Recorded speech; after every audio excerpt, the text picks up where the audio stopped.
Chers téléspectateurs, bonsoir et bienvenue aux informations que voici ce qui fait l'essentiel. Après les attaques du lac, le MPS mobilise son soutien aux forces de défense. Hajj 2026, émotion et ferveur au départ du premier vol des pèlerins tchadiens. Vous aurez plus de précisions dans cette édition. Et enfin, la commune du 3e arrondissement lance l'offensive contre les caniveaux obstrués.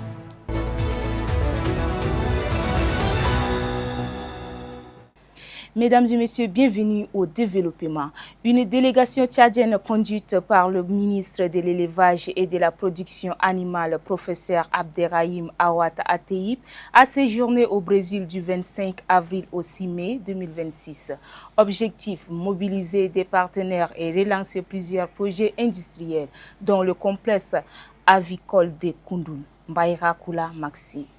Le ministre de l'Élevage et de la Production animale, professeur Abderrahim Awad Ateib, a conduit une importante délégation en mission officielle à Cascavel, dans l'État du Paraná, au Brésil, du 25 avril au 6 mai 2026. La délégation composée des cadres du ministère et d'opérateurs économiques s'inscrit dans le cadre de la modernisation du secteur de l'élevage. La mission s'est rendue dans cette ville, reconnue pour son expertise en agro-industrie, afin de tisser des liens, des coopérations et mobiliser des partenariats stratégiques pour le développement des filières animales au Tchad. Cette démarche s'aligne avec la prévision du gouvernement visant à relancer le projet de construction du complexe industriel avicole de Koundoul, ainsi que d'autres projets de transformation et de valorisation des produits animaux conformément à l'agenda national Tchad Connection 2030. Au cours de leur séjour, les responsables tchadiens ont visité plusieurs unités industrielles spécialisées dans l'élevage intensif des volailles, la transformation des produits et sous-produits animaux, ainsi que les systèmes intégrés de production. La délégation a également eu des séances de travail avec plusieurs institutions et structures spécialisées telles que la Chambre de commerce locale, le cabinet AGECOP Consultoria Empresarial et la coopérative Globoave. Partout, les échanges ont porté sur la mobilisation des financements, le développement des partenariats économiques, le transfert des technologies et des savoir-faire, ainsi que l'adoption des modèles industriels brésiliens au contexte tchadien. Le ministre de l'Élevage et de la Production animale s'est félicité des résultats obtenus au cours de cette mission et adressé une invitation solennelle aux investisseurs. C'est une réussite de notre mission. Et donc, nous avons fait l'essentiel, c'est-à-dire qu'on a écrit sur le papier, bien d'accord, c'est bien, mais le plus grand travail qui reste, c'est la réalisation de tout ce qu'on a écrit ici. Donc, c'est ça qui est très important pour nous. Nous avons confiance à notre partie, à la partie brésilienne, et aussi, il faut qu'ils nous fassent confiance, et comme ça, nous allons travailler ensemble pour réaliser nos objectifs. À l'issue de cette mission, un mémorandum d'entente a été signé entre le ministère de l'Élevage et l'AGECOP. Plusieurs protocoles d'accord ont également été conclus avec des opérateurs économiques en vue de renforcer la coopération dans le domaine des industries animales. Les travaux de l'atelier de suivi évaluation du plan stratégique de modernisation de la Direction générale des douanes et des droits indirects ont pris fin ce vendredi 8 mai 2026 au sein de l'institution. Cette rencontre a permis d'évaluer les avancées enregistrées dans le processus de modernisation de l'administration douanière et d'identifier les défis à relever pour améliorer davantage les performances du secteur. La cérémonie de clôture a été présidée par le directeur des études et de la planification Abakar Ahmad Choukou, représentant le directeur général des douanes. Compte rendu Tansou Hamta. Durant 3 jours, les participants ont passé en revue les différentes actions engagées dans le cadre du processus de modernisation des douanes tchadiennes. Les échanges ont notamment porté sur la digitalisation des services, le renforcement des capacités des agents, l'amélioration de la collecte des données ainsi que la lutte contre la fraude et la corruption. Les participants ont également évalué les résultats obtenus tout en identifiant les insuffisances et les défis qui freinent encore la mise en œuvre effective du plan stratégique. Cependant, ils s'engagent à mettre en pratique les connaissances acquises et à contribuer activement à la mise en œuvre efficace du futur plan stratégique de modernisation de l'administration de douane dans l'intérêt de la performance institutionnelle, de la facilitation des échanges et de la sécurisation des recettes publiques. Président la cérémonie de clôture au nom du directeur général, le directeur des études et de planification Abakar Ahmad Choukou a salué l'implication des participants et les efforts consentis pour la réussite de cet atelier. Il a insisté sur la nécessité de poursuivre les réformes afin de doter le pays d'une administration douanière moderne, performante et adaptée aux exigences actuelles. Nous avons la vision de bâtir une administration douanière moderne et capable de répondre efficacement aux exigences de sécurisation des recettes, tout en facilitant les échanges afin d'accompagner le développement économique de notre pays. À travers cet atelier, l'administration douanière entend poursuivre la dynamique des réformes engagées. D'autres sessions de suivi, évaluation et de renforcement des capacités sont déjà envisagées afin d'assurer une mise en œuvre efficace du plan stratégique de modernisation et d'améliorer davantage les performances des services douaniers. Un geste humain suite aux récentes attaques perpétrées contre l'armée nationale sur la rive tchadienne du lac Tchad, le mouvement patriotique du salut a fait ce vendredi 8 mai 2026 un don de denrées alimentaires destinées aux forces enregistrées sur le théâtre des opérations.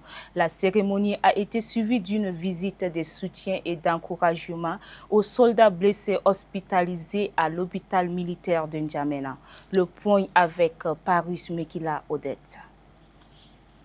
Face à cette situation sécuritaire préoccupante, le mouvement patriotique du salut MPS dit ne pas vouloir rester indifférent. Le parti a ainsi posé un geste de solidarité en offrant des kits alimentaires pour soutenir et encourager les forces de défense et de sécurité engagées dans la province du lac. Le don est composé de 400 sacs de riz, 400 sacs de farine, 400 sacs de sucre, 400 bidons d'huile ainsi que plusieurs têtes de bétail. À travers cette action, le MPS entend témoigner son soutien aux soldats qui, au péril de leur vie, assurent la sécurité des populations et la défense de l'intégrité territoriale du pays, particulièrement dans la province du lac. Nous nous inclinons devant la mémoire des vaillants fils du Tchad, tombés sur l'île de Barka Tolrom à la suite de l'attaque perfide perpétrée par les éléments terroristes de Boko Haram contre une position de nos forces de défense et de sécurité.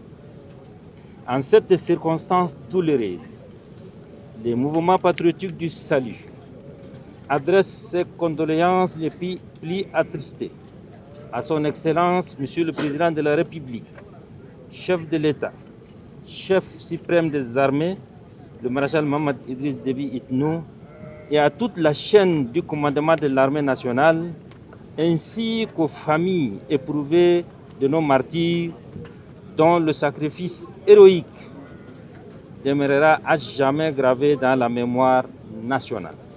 Cette cérémonie s'est poursuivie par une visite à l'hôpital militaire de N'Djamena où les responsables du parti ont apporté des messages de réconfort aux soldats blessés au front. Une manière pour le MPS de saluer le courage et le sacrifice des forces engagées dans la lutte contre les groupes armés terroristes. Le maire de la commune du 3e arrondissement de N'Djamena, Ahmad Goni Tidjani, a lancé ce vendredi 8 mai 2026 une vaste opération de curage des caniveaux dans sa circonscription. La cérémonie de lancement s'est déroulée au quartier Kabalaï en présence des conseillers communaux, des délégués des quartiers et des chefs des carrés. Sana Claricia. À l'approche de la saison des pluies, les autorités communales du 3e arrondissement veulent prévenir les risques d'inondation qui touchent régulièrement plusieurs quartiers de la capitale. C'est dans cette optique qu'a été lancée cette opération de curage des caniveaux destinée à améliorer l'écoulement des eaux pluviales. Selon le maire Ahmad Goni Tidjani, cette initiative repose sur une forte implication communautaire. Chaque habitant est appelé à participer au nettoyage des caniveaux et à l'assainissement des devantures des habitations afin de garantir la réussite de l'opération. Cette campagne s'inscrit également dans la politique d'amélioration du cadre de vie des populations, de protection des habitations et de prévention des maladies liées à l'insalubrité. Nous allons curer tous les caniveaux tertiaires se trouvant dans la circonscription de la commune du 3e arrondissement. Notre but est de prévenir les risques des inondations parce que nos populations ont déjà beaucoup souffert. Les plus hautes autorités, à leur tête, le maréchal Mohamed Idriss Déby Itno, sont toujours préoccupés par l'amélioration des cadres de vie de la population tchadienne. Et particulièrement, nous, au niveau de la commune du 3e arrondissement, pour accompagner cette politique, nous allons tout faire pour curer les caniveaux le plus rapidement possible, pour éviter les risques des inondations, protéger les habitations et aussi prévenir les risques de la santé. Pour assurer la réussite de cette opération, le maire du 3e arrondissement a appelé ses citoyens à faire preuve de responsabilité et à travailler dans une synergie d'action pour maintenir les quartiers propres et éviter les inondations. Le projet Nagri Plus a présidé ce jeudi 7 mai 2026 une cérémonie de remise des attestations aux bénéficiaires de sa formation au CEFOD. Cet événement marque la fin d'une formation organisée dans le cadre du projet Nagri Plus destiné à renforcer les compétences des jeunes et des femmes afin de favoriser leur autonomisation au Tchad. Anna Laura.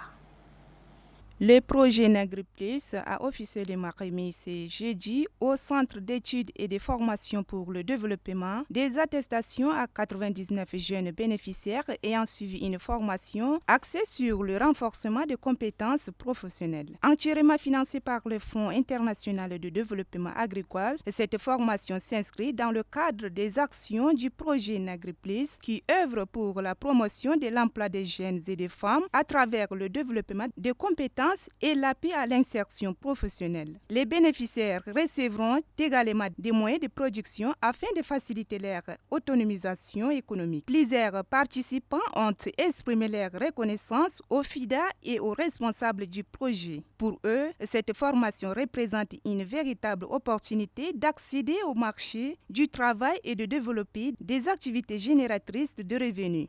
Dans son allocution, le chargé des programmes du FIDA au Tchad, Brahim Mamadou Kourtou, a salué l'engagement du gouvernement tchadien, notamment celui du ministre de la Production et de l'Industrialisation en faveur du renforcement des capacités des jeunes et des femmes. Prenant la parole à son tour, la coordinatrice nationale du projet, Ontangarti Madimbaye Odette, s'est réjouie du déroulement de cette formation. Elle a encouragé les bénéficiaires à persévérer, rappelant que cette étape constitue le début d'un long parcours vers l'autonomisation et l'insertion professionnelle. Chers bénéficiaires, disons, regardez le chemin parcouru.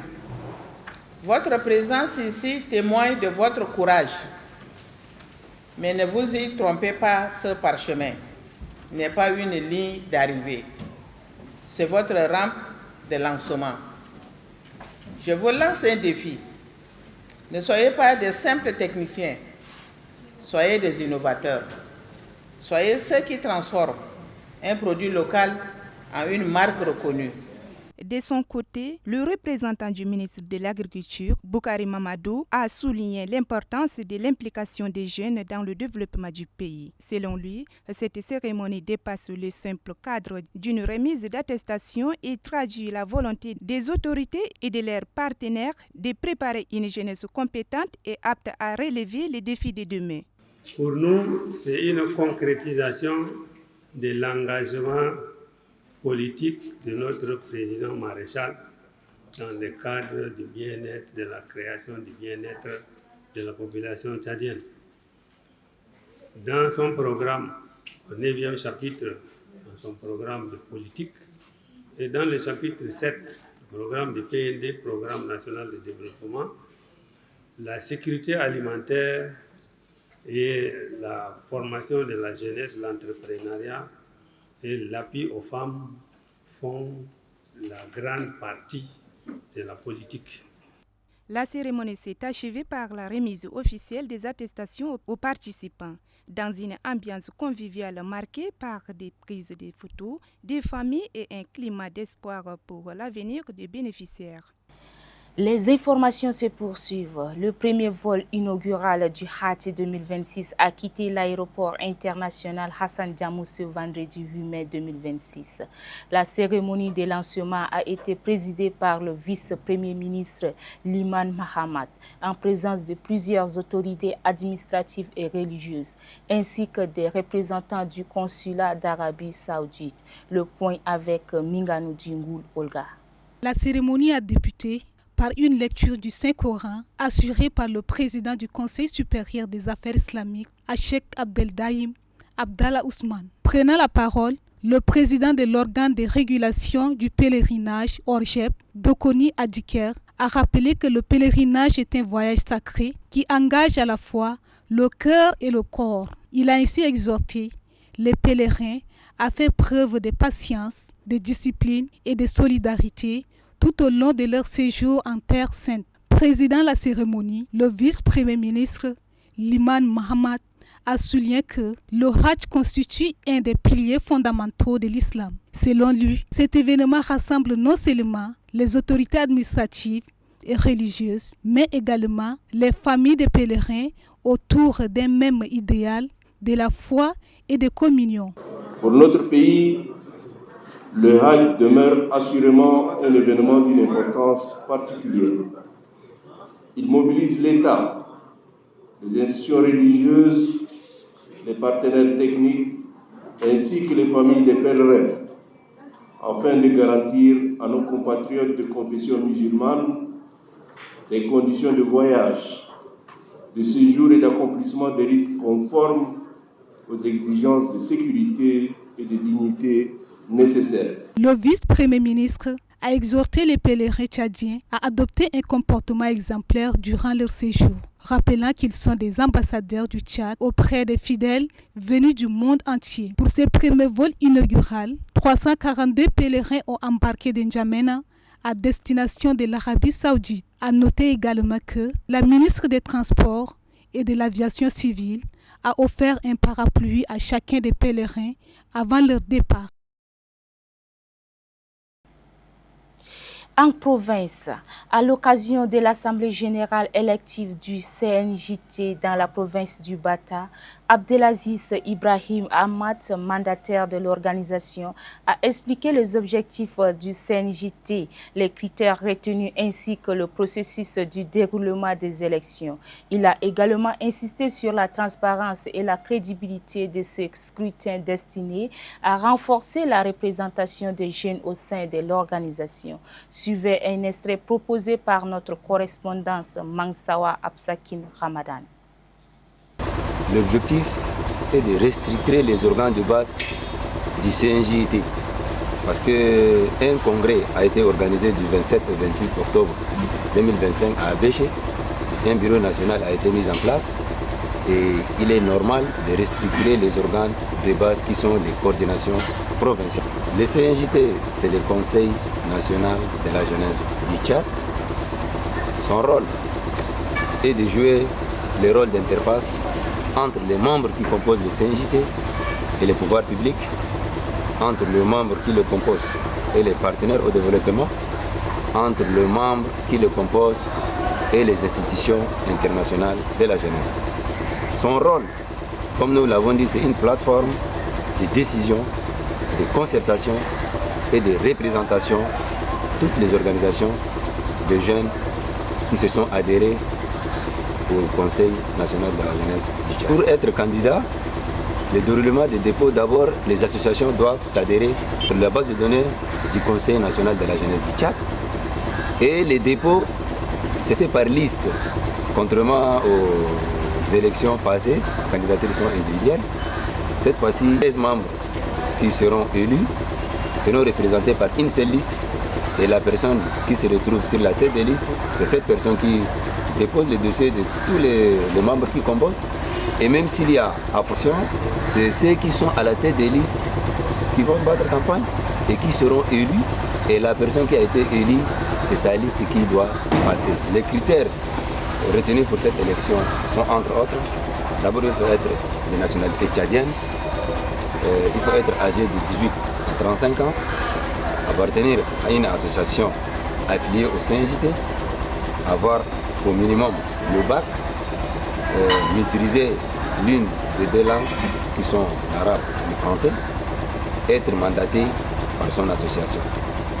Nous avons impliqué plusieurs institutions pour garantir la transparence dans ces processus d'élection.